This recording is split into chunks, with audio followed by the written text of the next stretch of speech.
بسم اللہ الرحمن الرحیم۔ سادات مومنین، امام حسن رسول اللہ کی نظر میں اہل سنت حوالہ جات کے ساتھ یہ مسلمہ حقیقت ہے کہ امام حسن پیغمبر اسلام کے نواسے ہیں، لیکن قرآن مجید نے انہیں فرزند رسول کا درجہ دیا ہے اور اپنے دامن میں جا بجا آپ کے تذکرہ کو جگہ دی ہے۔ خود سرور کائنات نے بے شمار احادیث آپ کے متعلق ارشاد فرمائی ہیں۔ اہل سنت کتاب الاصابہ جلد 2 صفحہ نمبر 12 پر حدیث درج ہے کہ رسول اللہ نے فرمایا کہ میں حسنین یعنی امام حسن اور امام حسین کو دوست رکھتا ہوں، اور جو انہیں دوست رکھے اسے بھی قدر کی نگاہ سے دیکھتا ہوں۔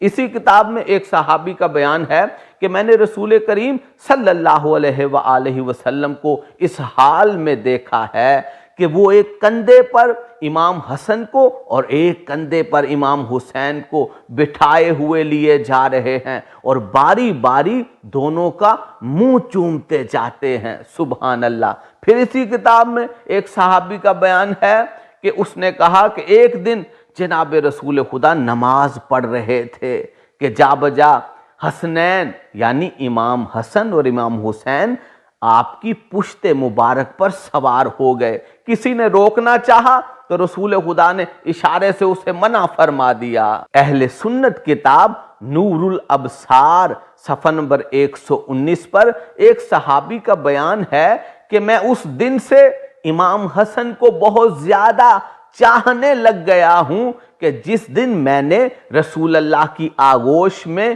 امام حسن کو بیٹھے ہوئے دیکھا اور امام حسن رسول اللہ کی ریش مبارک سے کھیل رہے تھے۔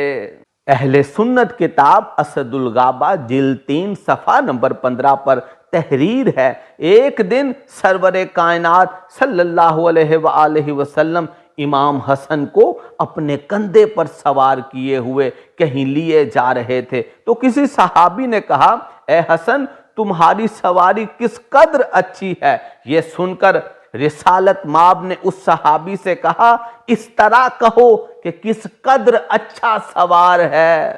نسائی عبداللہ ابن شداد سے روایت کرتا ہے کہ ایک دن نماز عشاء پڑھانے کے لیے جناب رسول خدا تشریف لائے تو آپ کی آغوش میں امام حسن تھے۔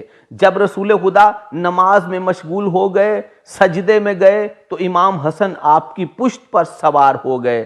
میں نے دیکھا کہ رسول خدا نے سجدے کو اتنا لمبا کر دیا کہ میں سمجھنے لگا کہ شاید آپ پر وحی نازل ہونے لگی ہے۔